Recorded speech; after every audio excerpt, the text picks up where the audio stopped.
Hi, நான் doctor Jayachandran, Sun hospital Madurai. Disc extrusion ஆயிருந்தா நம்ம ரிப்போர்ட்டை எந்த டாக்டருக்கு போய் காமிச்சாலும் சரி, எந்த ஹாஸ்பிட்டலில் போய் பார்த்தாலும் சரி, நம்மளை இம்மிடியட்டா கம்ப்ளீட் பெட் ரெஸ்ட் எடுங்க, இல்ல பெயின் ரொம்ப ஜாஸ்தி இருக்கா உடனே ஆப்ரேஷன் பண்ணுங்கன்னு தான் சொல்லுவாங்க. பட் அது நம்ம சன் ஹாஸ்பிட்டல்ல ஆப்ரேஷன் இல்லாம தான் நம்ம எல்லா பேஷண்ட்டையுமே சரி பண்ணி கொடுக்குறோம். எக்ஸாம்பிள் இந்த பேஷண்ட் தான். பேஷண்ட் பேரு முருகேஸ்வரி, வயசு 49, சென்னை. அவங்க சென்னையில இருந்து இங்க ஃபர்ஸ்ட் ஓபியா வந்து பார்த்துட்டு போனாங்க. அவ்வளோ சிவியர் பெயினோட வந்தாங்க. அவங்க பெயினை பார்க்கும்போது எனக்கே ரொம்ப கஷ்டமா, எதுக்கு மறுபடியும் ஒரு நாள் இப்படி வந்துட்டு போறீங்கன்னு கேட்டேன். இல்ல சார், நான் இங்க நல்லா இருக்கா இல்லையா நான் பார்த்துட்டு போய் நான் வந்து தங்கி இருந்து பாக்குறேன் அப்படின்னாங்க. வந்து ஒரு நாள் இருந்து பார்த்தாங்க, பார்த்துட்டு போயிட்டாங்க. திருப்பி உடனே வந்துட்டாங்க, ஒரு வாரத்துல வந்துட்டாங்க. என்னங்கம்மான்னு கேட்டேன். இந்த ஒரு நாள் பண்ணது எனக்கு கொஞ்சம் நேரம் நல்லா இருந்தது, ஸோ நான் கண்டிப்பா 100% சரியாக நம்பிக்கை இருக்குன்னு இங்க வந்தாங்க.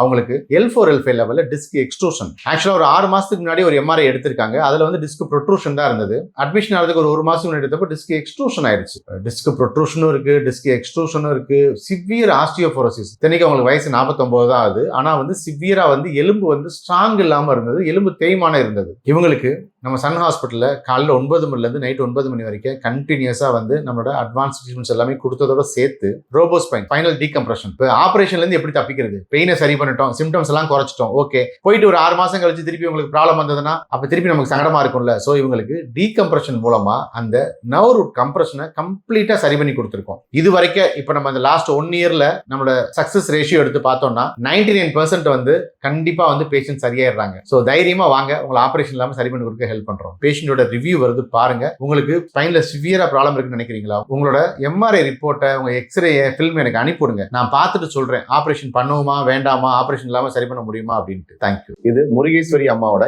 MRI report. ஆக்சுவலா பழைய MRI ரிப்போர்ட். அவங்க மொத்தம் 2 தடவை MRI எடுத்திருக்காங்க. ஃபர்ஸ்ட் 2023 ஜூலைல எடுத்திருக்காங்க. அப்போ அவங்களுக்கு L4 L5 L5S1 எல்லாம் 9 mm, இது 10 mm இந்த அளவுக்கு இருந்திருக்கு. இம்ப்ரெஷன் அப்படின்னு பார்த்தோம்னா L3 L4 லெவல்ல டிஸ்க் பல்ஜ் இருந்தது. அது மைல்டா அந்த ஸ்பைனல் கேனல் அழுத்திக்கிட்டு இருந்தது. L4 L5 லெவல்ல டிஸ்க் ப்ரொட்ரூஷன் இருந்தது. அதுவுமே இடுப்புல இருந்து காலுக்கு போற நரம்பு அழுத்திக்கிட்டு இருந்தது. L5S1 லெவல்லயும் அவங்களுக்கு டிஸ்க் ப்ரொட்ரூஷன் இருந்தது. அதுவும் இடுப்புல இருந்து காலுக்கு போற நரம்பு அழுத்திக்கிட்டு இருந்தது. இது எடுத்தது 2023 ஜூலை. அப்பயே அவங்களுக்கு பெயின் இருந்தது, பட் ரொம்ப மோசம் கிடையாது. பட் ஆனா சிவியரா பெயின் இருந்தது. திருப்பி 2026 மார்ச் 20 MRI எடுத்து பார்த்திருக்காங்க. அப்ப ரொம்ப சிவியர் ஆயிடுச்சு. எந்த அளவுக்குன்னா L4 L5 வெறும் 6.4 mm, L5S1 7.6 mm, இந்த அளவுக்கு மோசமாயிடுச்சு. யோசிச்சு பாருங்க, முதல்ல ஒரு 9 mm இருந்தது, 10 mm இருந்தது, இப்போ 6 mm 7 mm அளவுக்கு மோசமாயிடுச்சு. நிறைய ப்ராப்ளம்ஸ், அந்த பிரச்சனை ரொம்ப சிவியர் ஆயிடுச்சு. எந்த அளவுக்கு சிவியர் ஆயிருக்குன்னா L2 L3 லெவல்லையும் டிஸ்க் பல்ஜ் இருந்தது. L3 L4 லெவல்ல டிஸ்க் பல்ஜ் இருந்தது. அது ஸ்பைனல் கேனல் நரம்பு லைட்டா அழுத்த ஆரம்பிச்சிச்சு. L4 L5 தான் ரொம்ப சிவியரா டிஸ்க் ப்ரொட்ரூஷன் ஆகி டிஸ்க் எக்ஸ்ட்ரூஷன் ஆக ஆரம்பிச்சிருச்சு. பழைய ரிப்போர்ட்ல பார்த்தப்ப டிஸ்க் ப்ரொட்ரூஷன் இருந்தது, இப்போ டிஸ்க் எக்ஸ்ட்ரூஷன் ஆயிருச்சு. டிஸ்க் ப்ரொட்ரூஷன் என்ன, எக்ஸ்ட்ரூஷன் என்னன்றது இப்போ நம்ம பார்ப்போம்.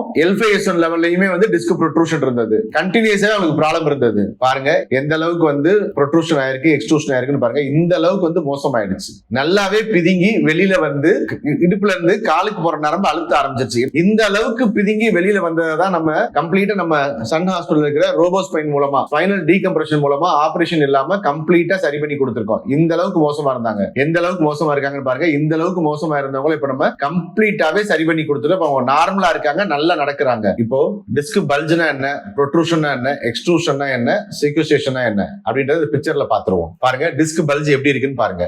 நார்மலா டிஸ்க் ரவுண்ட் ஷேப்ல இருக்கிறது கொஞ்சம் இந்த மாதிரி மைல்டா பல்ஜ் ஆயிருக்குல்ல, இதுதான் டிஸ்க் பல்ஜ். டிஸ்க் ப்ரொட்ரூஷன் அதோட இன்னும் கொஞ்சம் அதிகமாவே பிதுங்கி வெளியில வர்றது. இது டிஸ்க் ப்ரொட்ரூஷன். இது டிஸ்க் எக்ஸ்ட்ரூஷன். கம்ப்ளீட்டாவே நல்லாவே பிதுங்கி வெளியில வந்துடுறது. இதுதான் டிஸ்க் எக்ஸ்ட்ரூஷன். டிஸ்க் பல்ஜ் ப்ராப்ளமுக்கு மேக்ஸிமம் சர்ஜரி தேவைப்படாது. ஒரு மைல்டு ஸ்கயாட்டிகா ப்ராப்ளம் மட்டும் தான் உருவாக்கும். டிஸ்க் ப்ரொட்ரூஷனும் சரி, எக்ஸ்ட்ரூஷனும் சரி, இது ஆபரேஷன் போறதுக்கான சான்சஸ் ரொம்ப ஜாஸ்தி. இந்த அளவுக்கு டிஸ்க் எக்ஸ்ட்ரூஷன் ஆன பேஷண்ட்ஸ் நம்ம நிறைய பேஷண்ட்ஸ் ஆபரேஷன் இல்லாம சரி பண்ணி கொடுத்திருக்கோம். டிஸ்க் சீக்வெஸ்ட்ரேஷன்ங்கிறது அந்த பல்ஜ் எக்ஸ்ட்ரூஷன் ஆகி பிதுங்கி வெளியில தனியாவே கிழிஞ்சு வந்துரும். பட் இந்த கண்டிஷனையும் நம்ம ஹாஸ்பிட்டல்ல நிறைய பேஷண்ட்ஸ்க்கு ஆபரேஷன் இல்லாம சரி பண்ணி கொடுத்திருக்கோம். நம்ம ஹாஸ்பிட்டல் நிறைய எலக்ட்ரோ தெரப்பி, மேனுவல் தெரப்பி, ரோபோஸ்பைன் மூலமா டீகம்ப்ரஷன் பண்ணி கொடுக்கிறது மாதிரி சரி பண்ணி கொடுத்திருக்கோம். தேங்க்யூ. சென்னையில இருந்து வந்திருக்கேங்க. என் பேர் முருகேஸ்வரி, வயசு 49. வலி 3 வருஷமா இருக்கு. அதுக்கு முன்னாடி லைட்டா இருந்தது, இப்ப 3 வருஷமா அதிகமா இருக்கு. படுத்திருந்து எந்திரிக்கும் போதுதான் எனக்கு இந்த வலி வந்தது. என்ன வலிக்குது?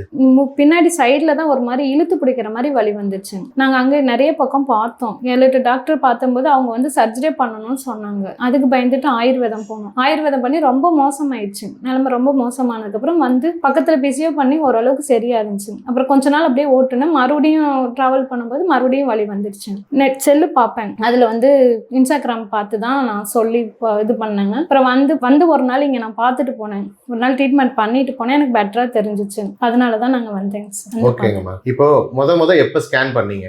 அது 3 வருஷத்துக்கு முன்னாடி பண்ணீங்க. அப்ப பண்ணப்ப என்ன சொன்னாங்க? அப்ப டிஸ்க் பல்ஜ் சொன்னாங்க. நம்ம சும்மா ஸ்கேன் பண்ணிருக்க மாட்டோம். சிவியரா பெயின் இருந்ததுனால ரொம்ப ஸ்கேன் பெயின் பண்ணிருப்பீங்க. வந்து என்னால ஒரு சைடு நடக்கவே முடியாது. இந்த சைடும் படுக்க மாட்டேன், இந்த சைடும் படுக்க மாட்டேன். இப்படி மல்லாக்க படுத்து 3 வருஷம் மேல ஆச்சு. குப்புற படுத்து காலை மடிச்சு வச்சு படுத்தாதான் எனக்கு தூக்கமே வரும். தூக்கமே வராது. தூங்கவே. இப்ப இங்க மல்லாக்க படுத்து பாத்தீங்களா? இப்ப நான் அப்படிதான் தூங்குறேன். வந்து 3 நாளையிலேயே நான் சைட்லயும் தூங்குறேன், மல்லாக்கையும் தூங்குறேன். அந்த மாதிரி தூங்கிட்டு ஓகே. இருக்கேன். இப்போ அடுத்து இப்ப திருப்பி ஒரு 20 நாள் முன்னாடி எம்ஆர்ஐ எடுத்திருக்கீங்கல்ல, அதே ரொம்ப பெயின் அதிகமா தான் எடுத்தீங்களா? பெயின் அதிகமா இல்லைங்க சார். இங்க நான் அந்த இது பார்த்து இன்ஸ்டாகிராம் பார்த்ததுக்கு அப்புறம் பையன்கிட்ட சொல்லும் போது, பாருங்கம்மா பார்த்துட்டு போலாம், நான் சர்ச் பண்ணி பார்த்துருக்கேன், நீங்க போய் ஒரு நாள் பார்த்துட்டு வாங்க சொன்னான். அதுக்காக வேண்டியதான் நாங்க அங்க இருந்து வந்தோம். வந்து பார்த்தோம். பார்க்கவும் எனக்கு ஒரு நாள் ட்ரீட்மெண்ட்ல பெட்டரா தெரிஞ்சு நான் போய் சொல்லவும் சரி கிளம்புங்கன்னு சொல்லிட்டு பைசா ரெடி பண்ணி கொடுத்தா வந்தேங்க சார். சரிங்கம்மா. இங்க உங்களுக்கு என்ன மாதிரி ட்ரீட்மெண்ட்லாம் கொடுத்தாங்க? எவ்வளவு நேரம் ட்ரீட்மெண்ட் கொடுத்தாங்க? 9 மணில இருந்து நைட்டு 8-9 மணி வரைக்கும் கொடுத்தாங்க. நான் நல்லா ட்ரீட்மெண்ட் கொடுத்தாங்க. சிஸ்டர் எல்லாமே நல்லா பார்த்துக்கிட்டாங்க. எல்லாம் சொந்த உறவுக்காரங்க எப்படியோ அப்படி. இங்க வந்து நான் நிறைய மன அழுத்தத்துல வந்தேன். எனக்கு இப்ப அந்த மன அழுத்தத்துல நல்லா இருக்கேன் சார். நல்லா இருக்கீங்க. சரிங்கம்மா. இப்ப நீங்க சொன்னீங்கல்ல, எந்த சைடு வலி இருந்ததுன்னே மறந்துட்டேன்னு சொன்னீங்க. ஆமாங்க, லெஃப்ட் சைடுங்க சார். கால் ஃபுல்லாவே இருக்கும். நடக்க முடியாது. இடுப்பு வளைஞ்சுதான் நடந்து ஓரளவுக்கு இருந்தா இப்ப வளைச்சு சைடா நடப்பேன். 2 நிமிஷம் என்னால நிக்க முடியாதுங்க. இடுப்புல கை வச்சுதான் நிப்பேன். நடந்துட்டு வந்து உட்கார்ந்தோம்னா ரொம்ப பெயின் அதிகமா இருக்கும். இப்ப எனக்கு அது எதுவுமே இல்லை. நான் துணி துவைச்சு 4 வருஷம் ஆகுது. துணி நான் உட்காந்து கும்மி துவைச்சு குனிஞ்சு அலசவே மாட்டேன். குனிஞ்சு அலசுறேன். நல்லாவே. வாக்கிங்லாம் போய் பாத்தீங்களா? வாக்கிங் போனேங்க, நல்லா இருக்கு. வாக்கிங் போயிட்டு வந்தோம்னா நிக்கவே முடியாது. எங்கன்னா உட்காரணும் அந்த மாதிரி தான் இருக்கும். இப்ப வாக்கிங் போயிட்டு வந்து உட்கார்ந்தாலும் பிரச்சனை இல்லை, நின்னாலும் பிரச்சனை இல்லை. நல்லா இருக்கீங்க. இப்ப கிளினிக் வந்து நான் நல்லா இருக்கேன் சார். சரிங்க. பெட்டரா இருக்கேன். ஆபரேஷன்ல இருந்து தப்பிச்சிட்டீங்க. அதுதான் மெயினான விஷயம். உங்களுக்கு வந்து எப்படி தோணுது? அவங்க வந்து ஆபரேஷன்ல நான் தப்பிச்சிட்டேன். தப்பிச்சிட்டீங்க. இப்ப நல்லா இருக்கேன். நல்லா இருக்கீங்க. சரிங்கம்மா. தேங்க்யூங்கம்மா.